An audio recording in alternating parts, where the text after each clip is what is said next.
Hello, I'm John Johnson, Executive Director of Opening Doors, Northwest Florida. Thank you for choosing to be on our selection committee. Your role in this very momentous occasion is to determine which projects will go forward and be funded over the next 12 months with Opening Doors. In our communities, we have a variety of needs: families, individuals, youth, veterans, those with mental health disorders and substance abuse challenges are just among the few populations that need assistance. And in your determination of which projects will be funded, we will not be able to fund all projects. That said, we encourage you to take a close look at the projects that's being presented.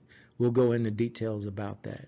So for this video, and the purpose of it is to really look at, to give you an overview, timelines, ranking, notifications that'll go out, the video presentations, which is new this year, and any questions.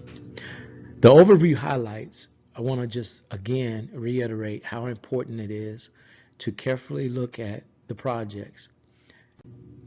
We want you to understand that what's going to happen is we're going to send you qualified projects. Now, one part of it is to make sure the credentialing is there in the validation. That is, in order to receive funding from the state, the organization has to be registered with SunBiz and be an active 501c3 in good standing. We will take care of all of that for you and vet the organization before they come before you for overview. The other thing that I want you to understand is that we want to make sure the projects meet the strategic goals and priorities for our continuum of care. As a selection committee member, there are certain rules we want you to be aware of. Keep applications confidential. Make sure that you're not speaking to anyone about reviewing that particular project, and keeping it really, really quiet, because you never know who you may know, and speaking before the conclusion of this would be something that we would not want you to do, because this is very, very sensitive, and we want to make sure that there's no perception of impropriety. Adhere to the rubric. Now, we're going to provide you with a rubric tool that'll help guide you through evaluating the project. They've been carefully crafted and put together to help you understand and stay within the boundaries of priorities and budgets. The scoring must be honest and impartial. And so we ask you to remove any kind of personal feelings that you may have. Really ignore any outside information that you may have gotten, that may have come from the newspapers or what you've seen in the news, and just be very, very honest and impartial when you review the application. We don't want you to collaborate with any of the internal selection committee members. So calling individual members and saying, how did you vote on this and how did you vote on that, would be inappropriate, because we want autonomy in your evaluation, and that it is your judgment in terms of looking at the projects. Respect diversity in the applicants. We're in a community now where diversity and culturally being sensitive is part of the requirements. And so please, when you're thinking about the rules, adhere to these rules. They're there to make sure we stay in alignment and we're consistent, and that, again, there is no perception of impropriety. Now, we have a chair. His name is Mr. Lawrence Powell. And as the chair, there are certain responsibilities that the chair has. First of all, the chair's responsibility is included in keeping up with the current members, to making sure that you're on task, looking at, if you're at 60% done, 80% done, because remember, what we're doing is very, very time sensitive. The chairperson will prepare the letters that will go out to the projects that you evaluated, that you have deemed acceptable. The chair would also notify those projects that were not accepted. And for those that have not been accepted, we encourage them to apply again, as the grant and funding is available. We want you to make sure that the chair would submit a letter to the ED to letting the ED of Opening Doors know, and that's me, how you rank the projects, because then I will have to take those projects and send them forward to the board. Now, as selection committee members, your task as a member is to review the applications that have been submitted. Okay. Again, we're going to make sure we validate whether or not the organization is on SunBiz and is a 501c3. You're going to look at the narrative and the budget, which is very, very important. The narrative is their resume on what they plan to do with their proposal, and making sure that the budget accommodates what is being said in the narrative. Okay. The other thing is that will be useful, again, is that rubric tool. We're going to provide you with their applications, so you'll be able to see their applications. We'll provide you information on the qualifications, but you'll also be looking at that and judging for yourself and looking at the experience of the organization. The narrative, again, provides the plan for that organization, and making sure you understand what is being said in the narrative. Now, the budget proposal should match and be aligned with the narrative. Now, as a CLC staff who are here to support you and what you're doing, we're going to act as a liaison between you and the applicants. And so if there are questions, like if there's information that you wanted to know that you didn't quite get in reviewing the application, you shoot us an email. We'll reach out to the applicants and then respond back to you as quickly as possible. We're going to validate the project applicant's documentation. Again, we're going to look at whether or not they are existing 501c3, if they have a board of directors. We're going to do all of that for you. The other thing that we want to make sure that we're going to do is that we're going to compile the scores. So once you're done reviewing the projects, we're going to tally up those project scores based on your ranking, okay? And then we will submit your recommendations to the Opening Doors Board of Directors for final approval. And then there'll be a public notification that will go out alerting the community as to what projects have been funded. Now, the board, again, will approve or disapprove the project ranking, okay? What we know about the project applicants. This is the most interest we have received from project applicants for the State Unified Contract RFP and COC SL 511 in history. Opening Doors received 12 letters of intent from local nonprofit organizations that serve in Escambia and Santa Rosa counties. Unfortunately, all project applicants will not be awarded. Due to the small pot of funds under each grant, Opening Doors will only be able to award the following project applicants. There will be one awardee for the TANF grant and two awardees for the challenge grant. For the ESG program, the following program components must be awarded in this fashion.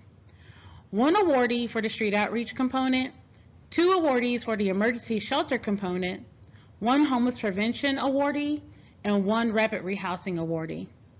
All projects funded with ESG, TANF, challenge must carve out HMIS dollars under their grant, except for victim service providers that use an HMIS comparable system.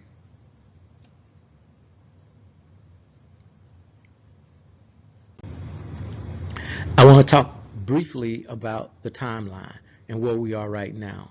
Now, we've accomplished 4 things, which is outlined in gray. We're at the part now in blue for May the 30th. It's the deadline when project proposals are to be submitted, is May 30th. Now, Opening Doors Selection Committee will review beginning June the 6th through June the 12th. And we want to give you at least a good week, almost a week, to evaluate projects, because we know that you are busy people, and we wanted to make sure you get time to rank and review the projects. Now, the notification of the ranking will be done on June the 13th, okay? We want to give grant applicants the opportunity to appeal decisions made by the ranking committee. And then there'll be some time set aside for that, which is June 19th. All right. Then Opening Doors staff will then send those projects to the executive committee for approval. And then on June the 22nd will be a notice of awards. All right. We will begin to enter into MOUs with those projects. And if everything goes to plan, we will have executed grant agreements by June the 7th. Many times, the start dates of those projects to begin is predicated on how fast the state responds to us. So that's an overview of the timeline. Here's an overview of the programs funded under this RFP and their eligible components. The HUD ESG grant is made up of 5 components. A project applicant requesting funds under street outreach wants to make contact with people living on the streets to provide essential services and connect them to resources and housing. Emergency shelter project applicants desire to help individuals and families who are literally homeless or who are near homelessness with shelter or emergency hotel assistance when no facility-based shelter bed exists. Rapid rehousing project applicants work closely with the coordinated entry, street outreach, and emergency shelter programs to move clients from homeless situations to stable housing. Homeless prevention project applicants under the ESG program help to assist individuals and families who are at risk of eviction by paying past due rent and/or utilities for a rental home or apartment.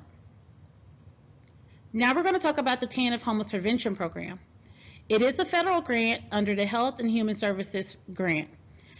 It is a prevention grant, as I said before, that must assist Santa Rosa and its Escambia residents. This is a true homeless prevention program, so that means that financial assistance must be paid to a vendor on behalf of an eligible family. And I'm saying family because all eligible program participants underneath the TANF program must be made up of at least one adult and one child in the household. Some activities under the TANF grant include rent, mortgage payment assistance, utilities, and case care management. The Challenge Grant is a state program. It is the most flexible and innovative program under the Continuum projects.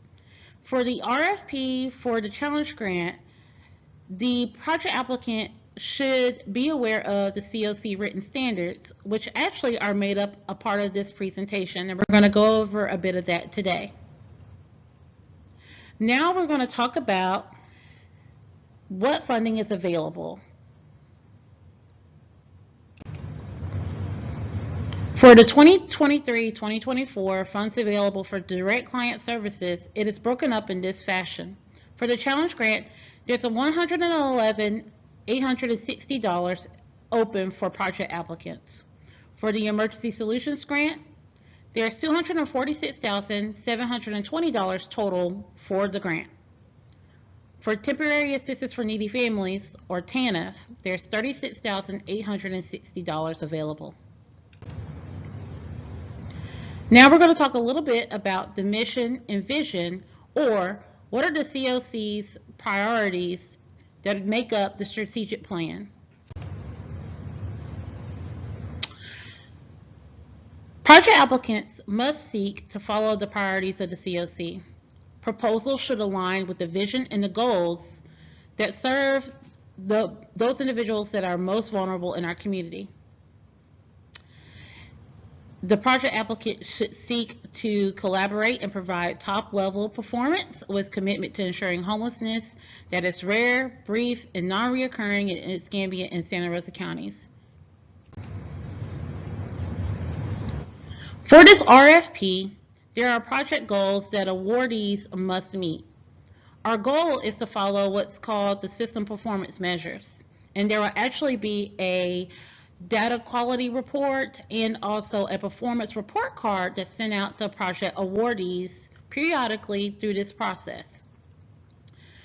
Our goals underneath this RFP are that the community as a whole reduces chronic homelessness, that homelessness prevention is a eligible activity and service given up under this RFP, and that we seek to prevent first-time homelessness. Our goal is also to reduce the length of time people experience homelessness in our community, reduce returns to homelessness within a 6-month, 12-month, and 2-year period, especially for those who are chronically homeless, youth, and families.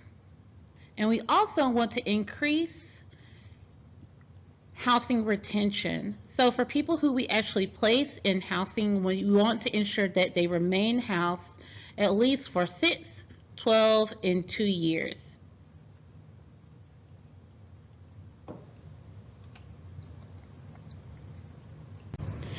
There is an expectation that project applicants will follow these best practices.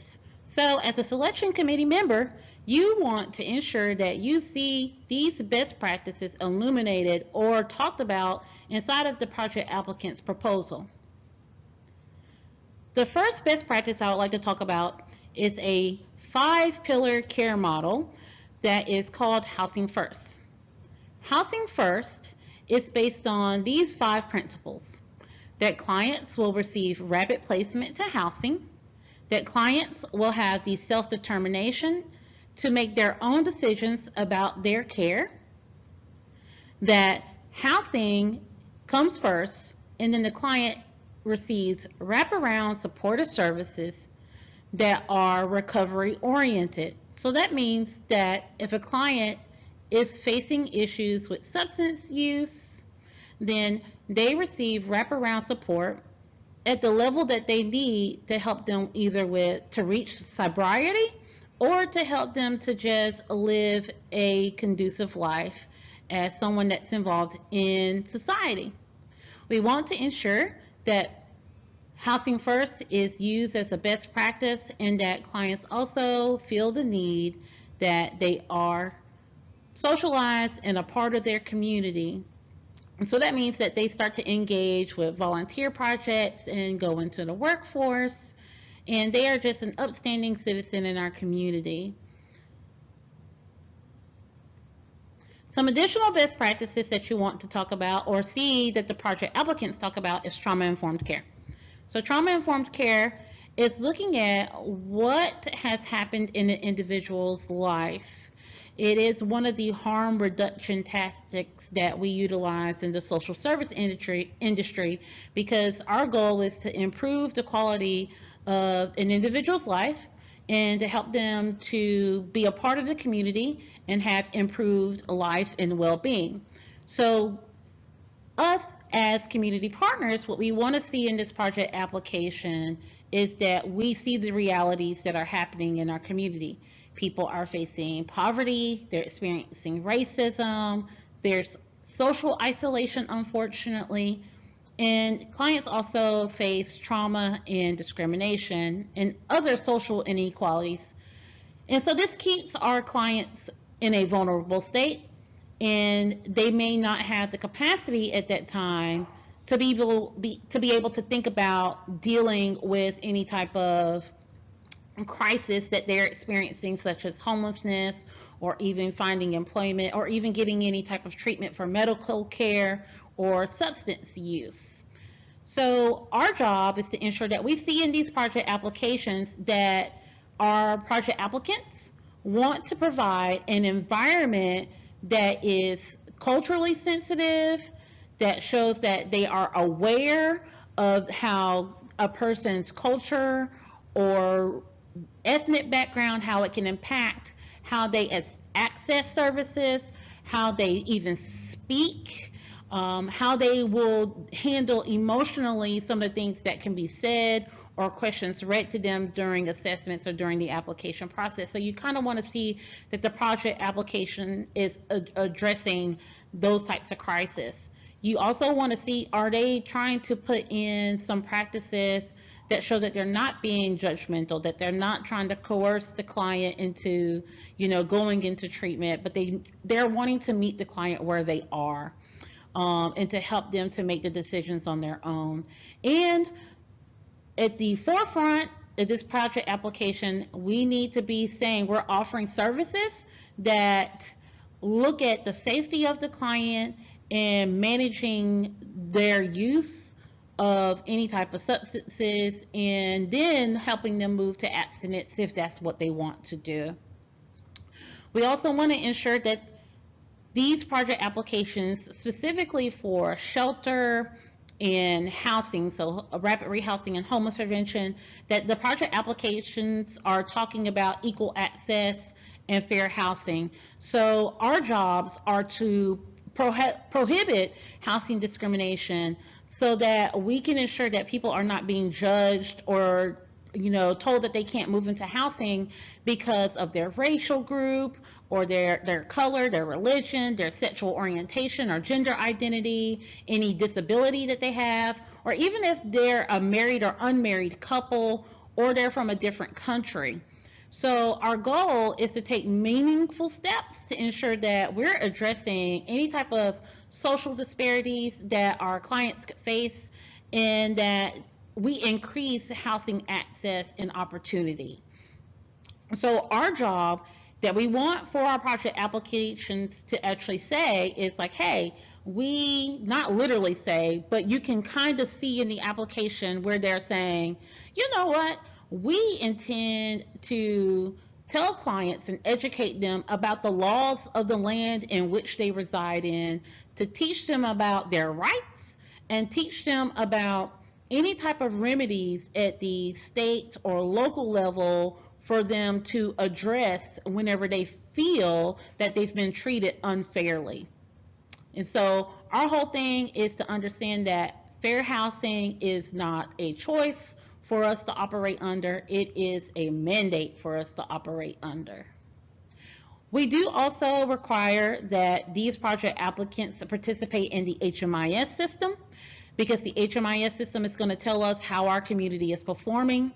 And we want to ensure that for our victim service providers who can't enter data into the HMIS, that they participate by using the comparable database for victim service providers in providing aggregate reports or just counts reports. It tells us about the number of people that they served without giving identifying information of a client so that we know specifically who they're talking about. For them to also be awarded, project applicants have to say they're going to participate actively in the COC.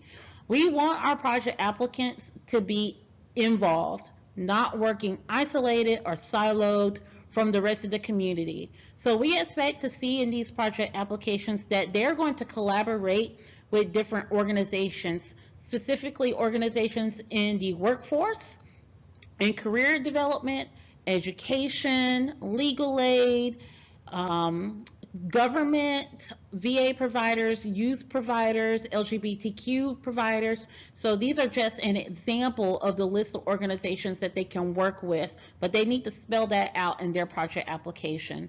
We do expect for there to be participation in the coordinated entry, which is also a community process of how we help clients move through the system of care, and again, ultimately, the HMIS.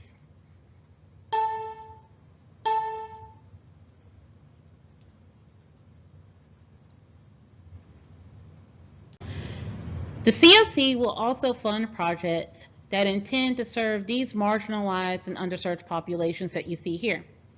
So our federal funders, there are 19 federal funders, but we have federal funders for HUD and HHS that come up under this RFP, and also the Department of Children and Families that is a state entity. So they're expecting us to target people or families that fall in individuals, so it doesn't just have to be one or the other, but that fall into this makeup. So seniors, LGBTQ plus communities, communities of color, Native and indigenous communities, so people who belong to tribes of Native American groups, and then also individuals and families with a history of or recent exit from a public institution. So this is like a jail or a hospital or a nursing home. So these are individuals who are extremely vulnerable in our community with very few resources to serve them. And because these groups are actually the most at risk of falling through the cracks, that is the reason why these specific subpopulations of underserved or marginalized groups are illuminated in this contract. For the RFP, we also want to illuminate these special populations. So our funders, again, have told us that we need to seek to serve veterans and families that are transitioning to civilian life, unaccompanied youth that are aging out of the foster care system, also domestic violence survivors, and persons that are experiencing chronic homelessness. They also mentioned that we are able to serve people who are who are experiencing or living with HIV/AIDS. So these are special subpopulations also under this RFP that project applicants can seek to serve. We're now going to discuss the rubric. This is going to be the evaluation tool that you use to review and rank the project applications.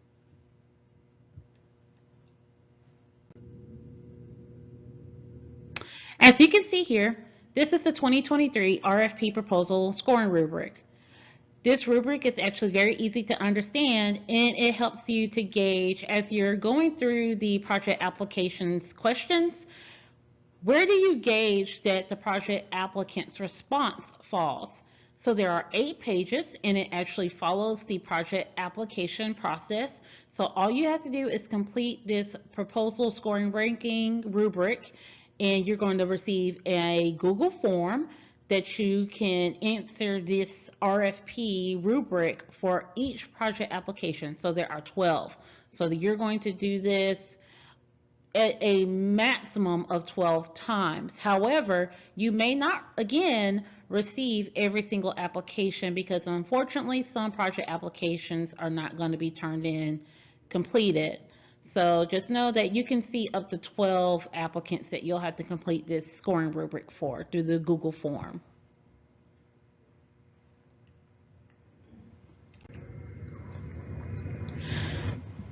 So as a selection committee member, your job as you're reviewing and ranking the projects is you want to ensure that the proposal is answering some of these questions here. So you're looking to see, does the project applicant talk about how they're going to help the community to end and prevent homelessness? They're going to also address how does their project fit into the continuum of care's homeless response system, or what we like to call the system of care, and then how does it help us to accomplish the priorities and best practices of our strategic plan. So this is actually articulated to those individuals that applied. They came to an informational meeting, so they should know how to address these items. We also want the project applicants to answer in their proposal, how does it qualify as housing support? So are they doing supportive services? Are they doing housing? Are they doing street outreach, emergency shelter? So the project applicant needs to be very clear about the type of project they want to develop and how it's going to help the people in our community. We also want the project applicant, for you as a selection committee member, to be able to understand, does this project intend to be a part of the coordinated entry system, to be a part of the HMIS system, and does the project applicant have the intention to follow those best practices that we talked about earlier? So are they going to follow housing first and the low barrier approach? Are they going to follow the equal access and fair housing rules? So they need to talk about those principles in their project application, and you should be able to rank them on that on their ranking tool. And ultimately, they need to help us with reaching our performance goals and making sure that we deliver these critical services and increase permanent housing and stability in our community. RFP applications, again, is new this year, and so our applicants are going to supply us with a 5-minute video. So here, the applicants get to say more about their project that they didn't say in the application. And so this is your way of looking at that organization, whoever they have as their spokesperson, to provide a 5-minute video of their organization. And remember, this is your opportunity to not only read their application, but also get an idea of what that project is proposing. My suggestion would be, if you're right at looking at the application, follow it up by reviewing the video. All right. We want to make sure that within that video, they've already been told what to expect. They're going to pitch their program. They're going to tell how their program is going to work to reduce homelessness. They should talk about the priorities in the continuum of care, how they'll connect program participants to mainstream resources. And that, again, their application will be loaded on a Google Drive, okay?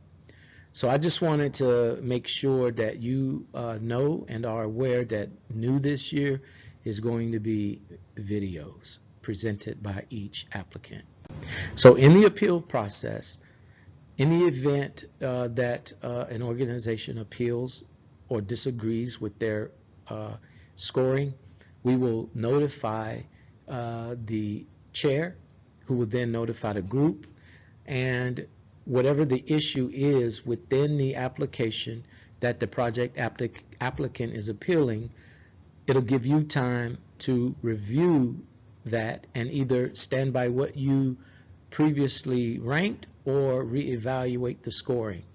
Now, that ranking and scoring will have some adverse effects because it will throw the current ranking out of alignment, which is okay, because if there's an opportunity for an organization to appeal, we want to make sure we give them that opportunity to substantiate the merits of their case. And again, it'll be up to the selection committee to decide what it will or will not do. In the process, appeals again are allowed, and opening doors will want to try to address the grievance, as I mentioned before. And if we can't resolve it, again, we're going to report to the selection committee chair. Now, when it comes to notifications, which is very, very important, and if we're outside of the appeals, if the appeals opportunity has closed, we're now ready to do notifications. Again, the selection committee chair is going to submit the notifications to the projects that were tentatively funded by this RFP process. The notification of accepted projects will be a letter template signed by the selection committee chair to the executive director of that organization. Okay? Now, when it comes to rejected applications, same thing applies. The committee chair will sign off on the notification, and we want to encourage project applicants who were not funded to simply apply again as funding is available, because we never want to discourage people from applying. But sometimes you may not get it on round 1, you may get it on round 2 or 3. The notification to the lead agency executive director, which is me, the chair will send me a notification letting me know about which projects were awarded and which projects were rejected, and then we'll take that information and post it on our website, as we are required to do. And we'll send those notifications out in a timely manner. So I want to just thank you, and as you have questions, to make sure you contact our staff here at Opening Doors. We are but a phone call away. You are not in this alone. This is brand new, and for some of you, you are new selection committee members. We're going to, again, work alongside you. I want to just reiterate that you're not by yourself. So if there are any questions that you have, please, please don't hesitate to give us a call, and we'll be checking on you throughout this process to just say, hey, calling in to check on you to see how you're doing. Do you have any questions? Because I think it's so important for you to understand what this process is and what we are doing to try to manage these very, very small resources that are so critical to addressing homelessness in our community. Again, I'm John Johnson, Executive Director, Opening Doors, Northwest Florida. providing my sincerest appreciation for you being a part of this process. Thank you.